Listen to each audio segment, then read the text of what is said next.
ఒక్కసారి కొమ్మూరి గోల్డ్ కి కాల్ చేయండి. తాకట్లో ఉన్న మీ బంగారాన్ని విడిపించి మార్కెట్ ప్రైస్ కి వాళ్ళు కొనుక్కుని మిగతా డబ్బులు మీకు ఇచ్చేస్తారు. హాయ్ హలో నమస్తే వెల్కమ్ టు మనం టీవీ. నేను మీ చార్మి.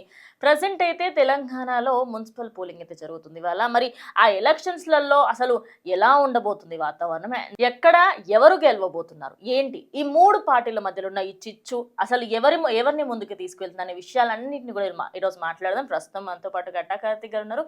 సార్తో మాట్లాడు. నమస్తే సార్. నమస్కారం సార్, మున్సిపల్ ఎన్నికలు అసలు బీఆర్ఎస్ వాళ్ళేమో కాంగ్రెస్ వాళ్ళని తిడతారు, కాంగ్రెస్ వాళ్ళు బీఆర్ఎస్ వాళ్ళు, ఈ ఇద్దరు పార్టీలే వీళ్ళతో ఏమీ శాత కాదని చెప్పి ఇటు మన బీజేపీ వాళ్ళు మాట్లాడారు. మరి ఈ రోజు పోలింగ్ జరుగుతుంది, ఎలా ఉండబోతుంది, ఏ పార్టీకి ఎక్కువగా వచ్చే అవకాశం ఉంది? ఎస్, మీరు చెప్పినట్టు తెలంగాణలో 116 మున్సిపాలిటీలకు 7 కార్పొరేషన్లకు ఎన్నికలు జరుగుతున్నాయి. దాదాపు 52 లక్షల మంది ఓటర్లు తమ ఓటు హక్కును ఉపయోగించుకోబోతున్నారు. 52 లక్షలు అని అంటారు కానీ నిజానికి 100% పోలింగ్ ఖచ్చితంగా జరగదు. అర్బన్ ప్రాంతాల్లో సగం పోలింగ్ జరిగితే చాలా గొప్ప. సో ఈసారి విచిత్రం ఏంటంటే కొంత మహిళా ఓటర్ల శాతం ఎక్కువగా ఎక్కువగా ఉన్నారు మహిళా ఓటర్స్. ఎవరి వైపు ప్రజల మొగ్గు చూపే అవకాశం ఉంది అనేది మాట్లాడుకున్నప్పుడు నిజానికి చాలా మంది నాకు నిన్న నుంచి కాల్ చేస్తున్నారు.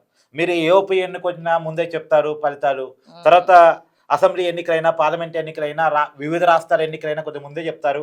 ఎందుకు Telangana municipal corporation elections result సంబంధించి మీరు ఎందుకు ఏ మున్సిపాలిటీలో ఎవరు గెలుస్తారు, ఏ కార్పొరేషన్ ఎవరు గెలుస్తారు అనేటువంటి ఎగ్జిట్ పోల్స్ ఇవ్వట్లేదు అని చెప్పి చాలా మంది కాల్ చేస్తున్నారు. కానీ రియాలిటీ ఏంటంటే చార్మి, ఉదాహరణకి ఇది పూర్తిగా అధికార పార్టీ డామినేషన్ గా ఉండేటువంటి ఎన్నికలు. అవును, సహజంగా లోకల్ బాడీ ఎన్నికలు అధికార పార్టీ డామినేషన్ గా ఉంటాయి. ఉప ఎన్నికలైనా అలాగే ఉంటే సాధారణంగా ఎప్పుడైనా మున్సిపల్ కార్పొరేషన్ ఇంకా వేరే లోకల్ బాడీ కూడా ఎంపీటీసీ జెడ్పీటీసీ గ్రామ పంచాయతీ ఎన్నికలు అధికార పార్టీకి అడ్వాంటేజ్ గా ఉంటాయి. అది కాక తీవ్రమైన వ్యతిరేకత ఉన్నప్పుడు చెప్పలేం. మళ్ళీ ఇప్పుడు అలా అనుకుంటే కేరళలో కమ్యూనిస్టులు ఓడిపోలేదా, బీజేపీ అక్కడ గెలవలేదా, ఉన్నాయి కొన్ని కారణాలు కొన్ని చోట్ల ఉన్నాయి. నిజమే, మ్యాక్స్ ఆఫ్ ది అధికార పార్టీకి అడ్వాంటేజ్. అది పక్కన పెడితే అసలు వీటన్నిటికన్నా ఇంపార్టెంట్ ఏంటంటే ఈ మున్సిపల్ కార్పొరేషన్ ఎన్నికల్లో డివిజన్లు వార్డులు అనేవి చాలా వందల ఓట్ల తేడాతోనే గెలిపోవటంలో ఉంటాయి. ఈ 100 ఓట్లు ఎలా ప్రభావితం అవుతాయి అంటే, ఇప్పుడు ఎగ్జాంపుల్ నేను కొన్ని వింటున్నాను, శంకరపల్లిలో ఓటుకి 20,000 అవును సార్, నేను కూడా విన్నా. ఇటు ఏరియాస్లలో రాత్రిపూట ఇంటికి వచ్చి ఇంటికి ఎంత మంది ఉంటే అంత 10,000 5,000 ఇచ్చిపోతున్నారు. 20,000 చోటప్పల్లో నాకున్న సమాచారం మేరకు 10,000 పంచారట. తర్వాత ఈ మన హైదరాబాద్ శివార్లో ఉన్న శంకరపల్లి అయితే ఓటుకి 20,000. ఆ ఇంట్లో 3-4 ఓట్లు ఉన్నాయంటే అరతులం బంగారం పెట్టి తన గిఫ్ట్ ఇచ్చిపోతున్నారట. డబ్బులు ఇస్తున్నారు, అది కాక అరతులం బంగారం చేతిలో పెట్టిపోతున్నారు. సో ఈ పరిస్థితుల్లో ఉన్న సమయంలో ఈ 100 ఓట్లు అటు నుంచి ఇటు లాక్కోవటం, ఇటు నుంచి అటు లాక్కోవటం పెద్ద విషయం ఏం కాదు. సో ఇలాంటి డబ్బులతో మ్యానిపులేట్ అయ్యేటువంటి ఓట్ల దగ్గర మనం కొద్దిగా మనం చెప్పినా కానీ ఫలితాలు కొద్దిగా అటు ఇటు అయ్యే అవకాశాలు ఉంటాయి. కాబట్టి ఇవి పూర్తిగా లోకల్ ఎన్నికలు, సగటు ఎన్నికలు, రెండోది అధికార పార్టీకి అడ్వాంటేజ్గా ఉండే ఎన్నికలు, అది కాక డబ్బులకి కొన్ని ప్రలోభాలకి లోనయ్యేటువంటి ఎన్నికలు, లొంగిపోయే ఎన్నికలు. కాబట్టి దీని మీద మనం ఎగ్జాక్ట్ గా చెప్పలేనప్పుడు ఇవ్వడం కరెక్ట్ కాదు అన్నటువంటి ఉద్దేశంతో ఎగ్జిట్ పోల్స్ ఇవ్వలేదు. కానీ ఇవాళ చెప్తున్నాం కొంత 3 వరకు చెప్తున్నా. ఇవాళ పోలింగ్ జరుగుతున్న 3 బట్టి చెప్తున్నాను. 7 కార్పొరేషన్లు, సరే మున్సిపాలిటీలు అంటే కొన్ని పక్కన పెడతాం, మున్సిపాలిటీలు కూడా కీలకమైన మున్సిపాలిటీలు ఉన్నాయి. ఫర్ ఎగ్జాంపుల్ కేసీఆర్ గారు సొంతం జరుగుతాం గజ్వేల్లో, ఆ గజ్వేల్ మున్సిపాలిటీకి ఎన్నిక జరగబోతోంది. ముఖ్యమంత్రి రేవంత్ రెడ్డి గారి కొడంగల్ మున్సిపాలిటీకి కూడా ఎన్నిక జరగబోతోంది. అక్కడ రేవంత్ రెడ్డి గారు కూడా ఓటు హక్కు ఉపయోగించుకుంటున్నారు. సో ముఖ్యమైనటువంటి మున్సిపాలిటీలు కూడా ఉన్నప్పటికీ కూడా 116 మున్సిపాలిటీలు పక్కన పెట్టేసి 7 కార్పొరేషన్ల వరకు మనం మాట్లాడుకున్నాం. మొత్తం తెలంగాణలో 10 కార్పొరేషన్లు ఉంటే 10 కార్పొరేషన్లో 7 కార్పొరేషన్లకు ఎన్నికలు జరుగుతున్నాయి. జిహెచ్ఎంసీకి ఎన్నికలు జరగట్లేదు, ఖమ్మం వరంగల్ కార్పొరేషన్లకు ఎన్నికలు జరగట్లేదు. మిగతా 7 కార్పొరేషన్లలో ఇప్పుడు నిజానికి నల్గొండ కార్పొరేషన్ ఖచ్చితంగా కాంగ్రెస్ గెలిచేటువంటి అవకాశం క్లియర్గా కనపడుతూ ఉంది. అయితే అతిపెద్ద corporation Karimnagar corporation. Karimnagar corporation లో బీజేపీ హవా కనపడుతుంది.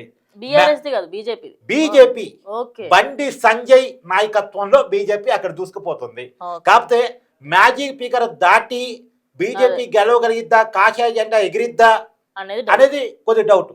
కానీ పెద్ద పార్టీగా కరీంనగర్ లో బీజేపీ అవతరించబోతుంది కదా. బీజేపీకి అసలు నిజానికి గెలిచే అవకాశం కూడా వచ్చింది, ఈజీగా గెలిచే అవకాశం. కొన్ని డిసడ్వాంటేజ్ ఏంటంటే ఒరిజినల్ బీజేపీ టికెట్ ఇవ్వకుండా బీఆర్ఎస్ నుంచి చేరిన వారికి టికెట్ ఇచ్చారు, ఓల్డ్ బీజేపీ నాయకులను పట్టించుకోలేదు అన్నది ఒక కారణం. అయితే ఈటల రాజేందర్ వర్గం వర్సెస్ బండి సంజయ్ వర్గాలు, ఈ వర్గాల గోల కొంత కరీంనగర్లో బీజేపీకి ఇబ్బందిగా ఉంది. సో పెద్ద పార్టీగా బీజేపీ అవతరించబోతుంది, తర్వాత కాంగ్రెస్ ఉండబోతుంది, తర్వాత బీఆర్ఎస్ ఉండబోతుంది. సో ఎంఐఎం కూడా అక్కడ పోటీ చేస్తుంది, అందుకు కొంత ప్రభావం చూపించబోతుంది. సరే, కరీంనగర్ మున్సిపాలిటీకి సంబంధించి అది. తర్వాత నిజామాబాద్ మున్సిపాలిటీ, అక్కడ బీజేపీ జెండా ఎగరబోతుంది. పోయినసారి కూడా బీజేపీ హవా కొంచెం నిజామాబాద్ లో ఉండింది. నిజామాబాద్ లో పోయినసారి కార్పొరేషన్ ఎన్నికల్లో రిటిల్ బిట్ లో చాలా ఎడ్జ్ లో బీజేపీ 2 సీట్ల 3 సీట్లకు పోయింది. 2 అనేది బీజేపీ లక్కీ నెంబర్. ఎందుకంటే 2 సీట్లతో బీజేపీ దేశంలో స్టార్ట్ అయింది. ఇవాళ వరుసగా మూడుసార్లు అధికారంలోకి ఎన్డీఏ కూటమి దేశంలో చూస్తున్నాం మన మోడీ గారు. సో బీజేపీ ప్రస్థానం దేశంలో స్టార్ట్ అయింది 2 ఎంపీ సీట్లతోనే. కాబట్టి ఇప్పుడు నిజామాబాద్ లో అంటే 2 సీట్లు మిస్ అయినటువంటి ఆ స్థానాన్ని ఇవాళ బీజేపీ జెండా ఎగరైపోతుంది. ధర్మపురి అరవింద్ అన్ని తానే వ్యవహరించారు. సో మొత్తానికి గెలిపించుకోగలుగుతున్నారు.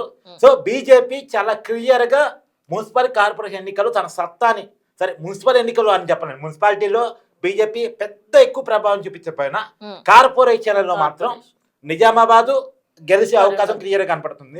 కరీంనగర్ లో గెలిచినా గెలవకపోయినా పెద్ద పార్టీగా అవతరించేటువంటి అవకాశం క్లియర్ గా కనపడతా ఉంది. నిజామాబాద్ లో సెకండ్ లార్జెస్ట్ పార్టీగా ఎంఐఎం ఉండేటువంటి అవకాశం కనపడుతుంది. తర్వాత కాంగ్రెస్, తర్వాత బీఆర్ఎస్ కనపడేటువంటి అవకాశం. తర్వాత మహబూబ్ నగర్ లో కూడా సరే కాంగ్రెస్ పెద్ద పార్టీగా అవతరిస్తుంది. అక్కడ హంగు వస్తుందా, 1 సైడ్ గా కాంగ్రెస్ వస్తుందా అనేటువంటిది కొద్దిగా డౌట్ ఉంది. అక్కడ కూడా బీజేపీ బీఆర్ఎస్ కొంచెం డివిజన్ ఎక్కువ సార్. మాకు ఇట్లా కొంచెం కాంగ్రెస్, కొంతమంది అటు అన్నట్టుగా ఉంటారు. అక్కడ కొంచెం డౌట్ అనే చెప్పొచ్చు అంటారా? మరి అది చూడాలి. మహబూబ్ నగర్ కొంత అంటే అధికార పార్టీకి అడ్వాంటేజ్ ఉంటుంది సహజంగా, అధికారంలో ఉన్న వాళ్ళకి. అందులో రేవంత్ రెడ్డి గారు సొంత జిల్లా కాబట్టి కాదు, తీవ్రమైన కాంపిటీషన్ ఎదుర్కొంటున్నారు, తీవ్రమైన పోటీ ఎదుర్కొంటున్నారు. చాలా వార్డులలో తీవ్రమైన పోటీ కాంగ్రెస్ పార్టీ బీజేపీ వైపు నుంచి కొన్ని చోట్ల, బీఆర్ఎస్ నుంచి కొన్ని చోట్ల ఎదుర్కొంటున్నమాట వాస్తవం. తర్వాత రామగుండం, మంచిర్యాల, ఈ రామగుండం మంచిర్యాలలో కాంగ్రెస్ గెలిచేటువంటి అవకాశం చాలా క్లియర్ కనపడుతుంది. సో మేజర్గా ఒక 5 కార్పొరేషన్లు మాత్రం కాంగ్రెస్ గెలవడానికి అవకాశం ఉంది. ఒక కార్పొరేషన్ అంగొస్తే చెప్పలేము మనం, 4 అయితే కొంత ఈజీగానే కనపడుతున్నాయి. తర్వాత నిజామాబాద్, కరీంనగర్ మాత్రం బీజేపీ హవా కనపడుతుంది. చాలా క్లియర్గా నిజామాబాద్ కమలం జెండా, కాషాయ జెండా ఎగిరే అవకాశం కనపడుతూ ఉంది. కరీంనగర్లో పెద్ద పార్టీగా బీజేపీ అవతరించేటువంటి అవకాశం ఉంది చాలా క్లియర్గా. అసలు కరీంనగర్లో కూడా అది పెద్ద కార్పొరేషన్, ఈజీగా గెలిచే అవకాశం వచ్చే, కానీ ఆ పార్టీలో ఉన్న వర్గాలు ఓల్డ్ బీజేపీ నాయకులు టికెట్ ఇవ్వకపోవడం పొరపాటు కొంత ఆ పార్టీని ఇబ్బంది పెడుతున్నాయి తప్ప మొత్తంగా అయితే అక్కడ బీజేపీ హవా, బండి సంజయ్ హవా చాలా క్లియర్ గా కరీంనగర్ లో కూడా కనపడుతూ ఉంది. సో అతని 1 సైడ్ అని నేను చెప్పను, మళ్ళీ అక్కడ కూడా కాంగ్రెస్ పోటీ ఇస్తుంది, కొన్ని ప్యాకెట్స్ లో బీఆర్ఎస్ పోటీ ఇస్తుంది. నిజానికి బీఆర్ఎస్ కు వచ్చిన చక్కటి అవకాశాన్ని కొంత పాడు చేస్తున్న పార్టీ. అంటే సార్ ఇప్పుడు నార్మల్గా 3 పార్టీలు గట్టిగా మాట్లాడంటే అసలు బీజేపీకి ఈ తెలంగాణ రాష్ట్రం మొత్తంలో కూడా హవా చాలా ఉందని చెప్పుకోలేము ఎప్పటికైనా. బీఆర్ఎస్ కాంగ్రెస్ అన్నట్టుగానే ఉండే, ఎందుకంటే ఇప్పుడు వీళ్ళే ఉన్నారు అధికార పక్షాలు, ప్రతిపక్షాలు వాళ్ళు. కానీ ఎందుకు చాలా మంది ఇప్పుడు బీజేపీ వైపు మొగ్గు చూపుతున్నారు అనుకో, దానికి కారణాలు ఏమై ఉంటాయి? అంటే నీకు ఒక తెలంగాణ బేస్ రాజకీయం తెలియాలి. నిజానికి కేసీఆర్ మీద వ్యతిరేకత స్టార్ట్ అయినప్పుడు ఆ వ్యతిరేకతను చూపించిన పార్టీ బీజేపీ. ఎందుకంటే నీకు బీఆర్ఎస్ మీద వ్యతిరేకత ఉంది, కేసీఆర్ ప్రభుత్వం మీద వ్యతిరేకత ఉందని ఎప్పుడు తెలిసింది? దుబ్బాక బై ఎలక్షన్ లో రఘునందన్ గెలిపినప్పుడు తెలిసింది. బీఆర్ఎస్ అధికారంలో ఉంది, అప్పుడు దుబ్బాక ఎమ్మెల్యే కరోనా వల్ల చనిపోయారు, అనారోగ్య కారణంతో చనిపోయారు. ఉప ఎన్నిక వచ్చినప్పుడు బీఆర్ఎస్ ను ఓడించి రఘునందన్ బీజేపీ అభ్యర్థి గెలిచారు. అప్పుడు తెలిసింది కేసీఆర్ ప్రభుత్వమే, అంటే కేసీఆర్ అధికారంలో ఉన్న ఉప ఎన్నికలు గెలవలేకపోయాడంటే తీవ్రమైన వ్యతిరేకత ఉంది అని చెప్పి తెలిసింది. తర్వాత ఈటెల రాజేందర్ బీఆర్ఎస్ పార్టీకి రాజీనామా చేసి మంత్రిగా ఆయన బయటకు వచ్చినప్పుడు, మంత్రిగా పదవి నుంచి బయటకు వచ్చిన తర్వాత బీజేపీలో చేరి ఏ పార్టీలో చేరదామని ఆలోచించాడు.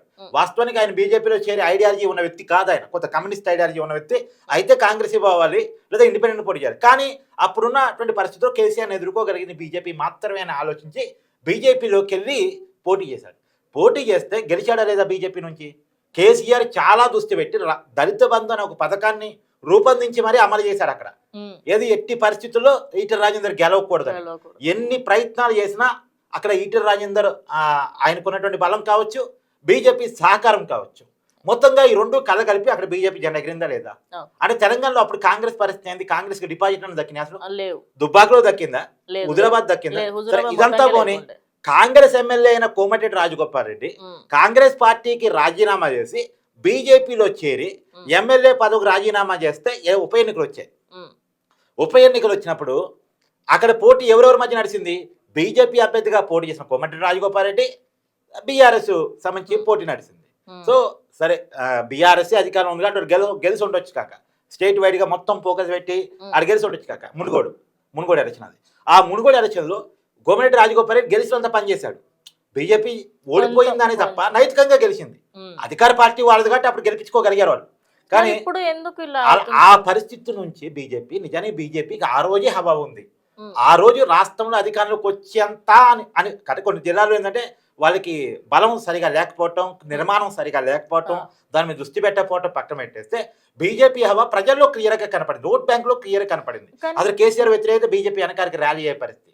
ఆ పరిస్థితుల్లో ఉన్న సమయంలో బీజేపీ సొంత తప్పిదాలు బండి సంజయ్ని ప్రెసిడెంట్ పదవి నుంచి తప్పించేసి మళ్ళా కిషన్ రెడ్డికి బాధ్యతలు అప్పచెప్పటం, బీజేపీ ఆరుషి రాజకీయాలు కాకుండా సాఫ్ట్ రాజకీయాలు కేసీఆర్తో చేయటం ఫలితంగా ఆ పార్టీ మొత్తానికి ఇబ్బంది పడి గట్టిగా రాజకీయాలు చేసే రేవంత్ రెడ్డి, గట్టిగా ఆరుషి రాజకీయాలు చేసేటువంటి రేవంత్ రెడ్డి వైపు టర్న్ అయిపోయింది. అంటే కేసీఆర్ని గట్టిగా ఎవరు ఎదుర్కోగలంటే అప్పుడు బండి సంజయ్ కనపడ్డాడు.